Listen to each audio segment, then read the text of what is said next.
Hello, it's Mike Rasmussen, CPA Straight Talk for Small Business on Thursday, September 10th, and day before September 11th. And where were you almost 19 years ago? I was actually headed to Washington, D.C., to one of the airports there on September 12th to help a Entrepreneur of the Year in disabled with the SBA program they had, and I was actually there to support. We were flying out on September 12th, so this is clear memory to me. So anyway, I am sure everybody has memories about tomorrow. I'm only saying that I won't be live tomorrow on September 11th. So I wish all of you well, and obviously I think we all should be taking some pause about how thankful we are. So today was the big vote day. I told you that I would get back on Thursday, and this is when the Senate just got done voting, and I will show you the vote. The tally was 52 to 47 nay, which meant for additional stimulus relief. So all of the talk about of everything from more PPP loans to you name it. It started out with the HEROES Act proposed by the House back in May, and then from there at around over $3 trillion, and now fast forward all summer, and now the final, there was a HEALS Act that was countered, and then there's been negotiations going back and forth of what to put in it and what not. And then there was a bill, Senate bill, here it is, 178, that basically just minutes ago, and I'll show you on the screen here, but did not pass. So what does that mean? Everything I'm seeing right now is that it was kind of like a formal vote, so all the senators and House, anybody up for re-election, and November 3rd is really going back to their constituents right now. And what this basically did, and I'll show you real quick. And when I saw this, I was like, I can't believe that that's kind of how it works, but this is how it works. You're here at the Senate, here was the vote, and eventually, basically right where it says rejected, you're going to be able, you'll eventually, the list of everybody will be there. So just like here, alphabetical by senator and name, it will show everybody that voted for or against. What was going to be in there today was, here's a basically short. In fact, all I was going to say is, if you refer to any addition to the Delivering Immediate Relief to America's Families, Schools, and Small Business Act, that's what we're talking about. That's what was voted down just a few minutes ago. And there were some the proposals here. Here was liability limitations for entities. That is when you bring back an employee to work and holding the employer harmless for misrepresentations. That's probably the best way to put it. Then there was some healthcare providers.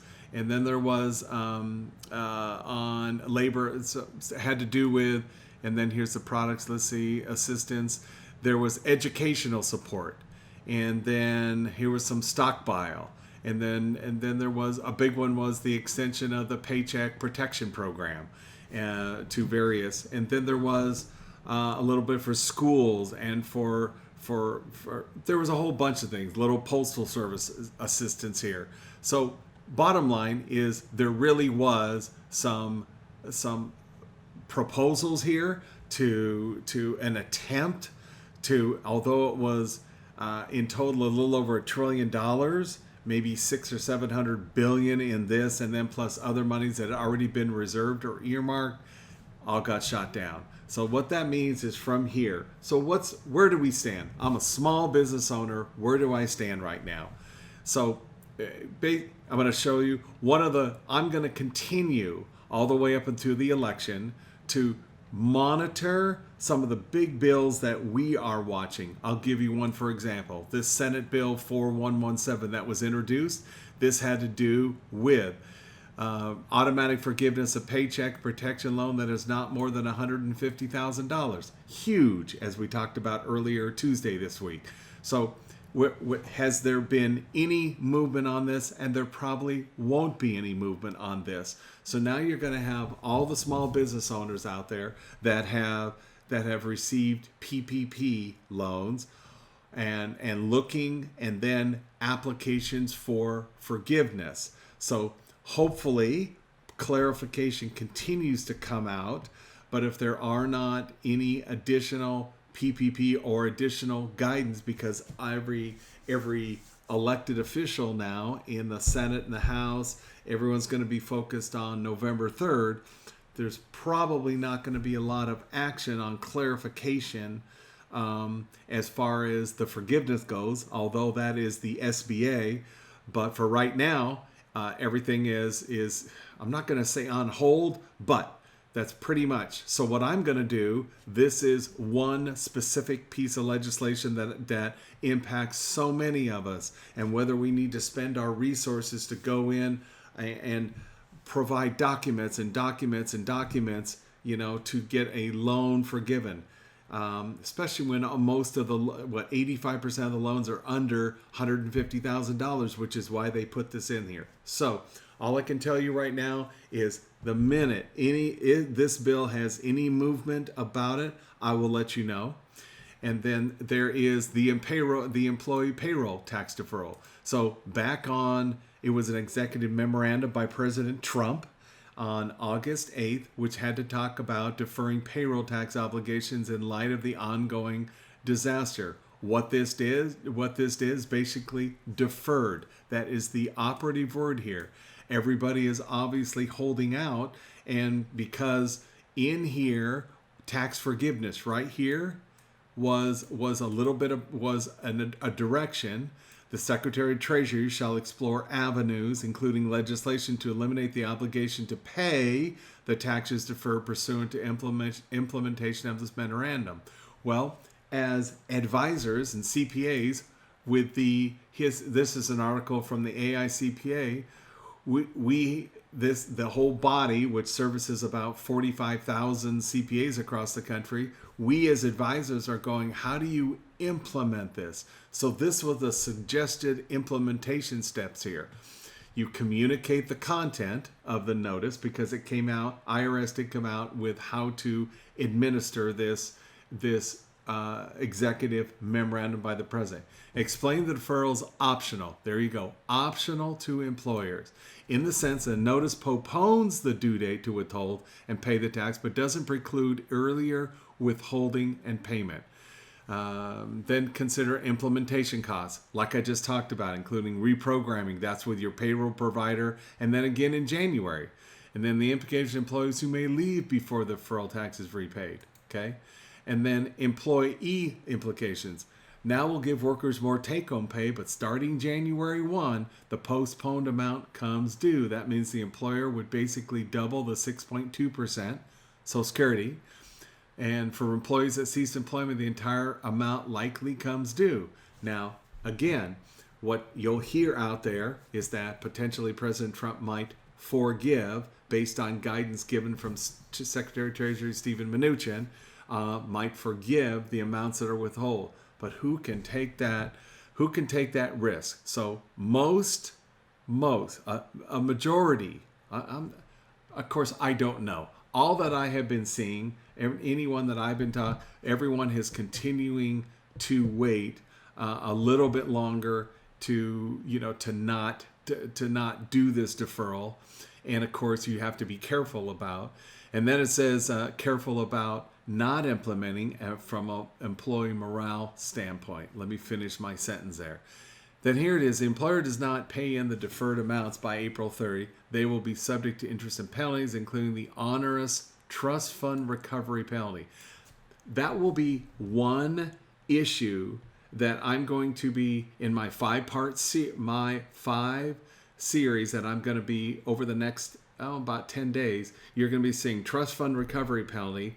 What is that, and how it relates specifically to this executive memorandum, what it is, and how it impacts you if you have unpaid payroll taxes. And make sure you join and watch, because you're going to be, I'm going to give you my input on what I'm learning on, because it's possible that agents, revenue officers, that if you have back payroll taxes and you received an EIDL loan, emergency industry disaster loan from the SBA, and you had that approved and it's sitting in a bank, if you actually have back payroll taxes, we are starting to see movement. Revenue officers are saying we want repayment from whatever source possible, which could potentially mean those. So I'm going to be talking about this. There will be a video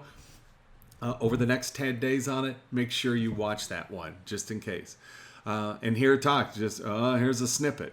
Responsible party allows the IRS to collect unpaid taxes from corporate officers, partnership members, employees, and other people responsible for collecting and depositing taxes withheld. Trust fund taxes are non-dischargeable in bankruptcy. So what it is if you're a company, you're a small business, back payroll taxes, they are not getting paid, doesn't matter. The IRS goes in, assesses a trust fund recovery penalty amount. That's on the responsible person, which, like it says here, could be the officers, partnership, anyone responsible for collecting the deposit taxes withheld. That's all I'm going to say. You need to watch over the next 10 days, especially if you possibly might be having any unpaid payroll taxes in the past, due to COVID or not. It doesn't matter. So where do we sit today? Let me end on this. Today, just now, Senate Bill 178, which was voted, which was the next proposed from the Senate, which could provide more relief to the economy, to the United States, was basically voted down in the Senate just hours ago. So a list of all the Democrats and Republicans that voted that down. And what we're now learning and hearing is not much legislation is going to happen between now and November 3rd. What's that mean to you as a small business owner? What I'm going to do is, if there are any bills in either of the Senate or the House that are going to impact you, I will let you know. That'll be the first couple minutes as when I do these Facebook Lives every Monday through Thursday. And I will be posting a calendar of when I do those, so that you'll be able to see when I pop on. Regardless, I'm going to start taking topics. One of those is going to be, when letting you know, is the trust fund recovery penalty. Another one's going to be automobile, home office deduction. Those are 3 that I'm going to be doing over the next 10 days. Those are going to be briefed on Facebook Live, and then I'm going to do a quick YouTube video. And if you want to learn more about it, you go to www.HiTechCPA.com, and that's where you would send me an email and go, tell me more, or here's my question. Okay? So where are we? We are September 10th. The election is obviously November 3rd, and we may or may not know results. So as it sits right now, there's not going to be a lot of motivation from senators and House of Representatives, Congress, if you will, to pass any new legislation or guidance. So what's some of the big items that are out there? There's the whole CARES Act, from PPP loan forgiveness to there's still the employee retention credit. There's many relief provisions that were never tapped into over the past. But over the past, since the CARES Act was actually March 27th. So if there's any new movement, guidance on that, I'll bring it to you. Other than that, I'm going to start thinking about your tax return, what you can do as a small business, both planning and technology, and what you need to look forward to and do before the end of the year. Perfect example, keeping track of your automobile, your home office now that we're all telecommuting.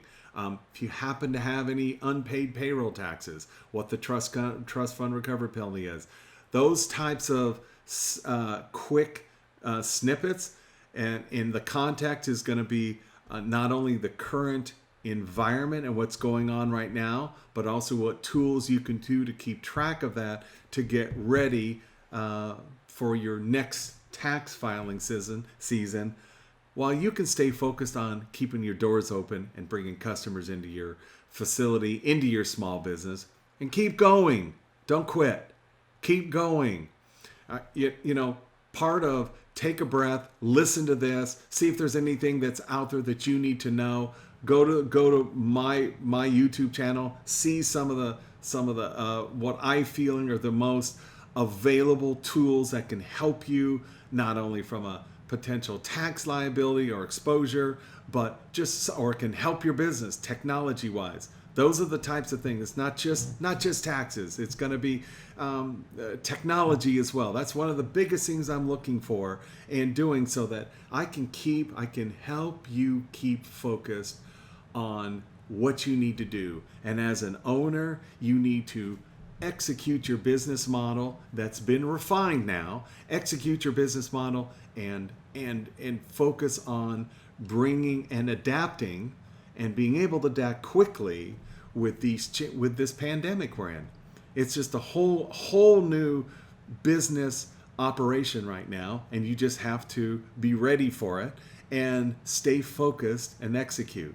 Some of these details behind the scenes, well, am I missing on something? Where you maybe in the past might have normally had time to go stay up on a tax law or stay up on your sales tax, in between interstate, or stay up on what the government, or surf the net and stay up on a lot of that. You need to just look at your business model and your operations every day as a small business and go, did I accomplish what I need to accomplish with my current plan?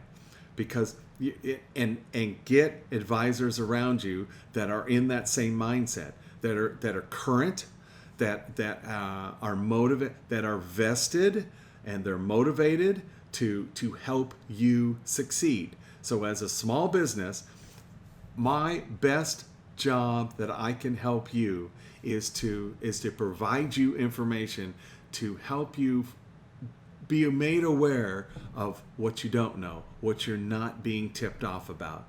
Any strategy, tool, technology, law, something that's happening around you that's just right behind your back, that you just don't have the time to investigate. And that's what I'm hoping to bring to you, not only in Facebook Live, but then on videos we do through YouTube. So when you go to Facebook Live, like what I have, because then it will show up and be a recommendation when you go to Facebook. Secondarily, when you go to YouTube, we always hear people subscribe, subscribe, and you see all the little subscribe here. You know why? That is because then if you become a follower, you get tipped off of what, in my opinion, is just the latest that is out there that impacts you with my perspective. Get to know me a little bit and where all the places that I'm going. And if you're like, wow, I can rely on Mike going to those different places and bringing it to me, at least from a small business owner, I know here's one quick way that I can get information to see if I'm gonna get blindsided. Okay, this is what I do. And then finally go to www.HiTechCPA.com and poke around the site. I constantly am refreshing it with YouTubes, but there are many places to send me a question. Send me a question. When I do information, when I do these programs, I'm creating content from questions that I get from my clients, peers, advisors, sphere of influence. People are giving me those. That's Mike Rasmussen, CPA, Straight Talk for Small Business. Tomorrow, September 11th, I'll be praying for in the whole country based on what happened 19 years ago, and for everybody in our government, because we really need a helping hand. Take care, and I will see you next Monday.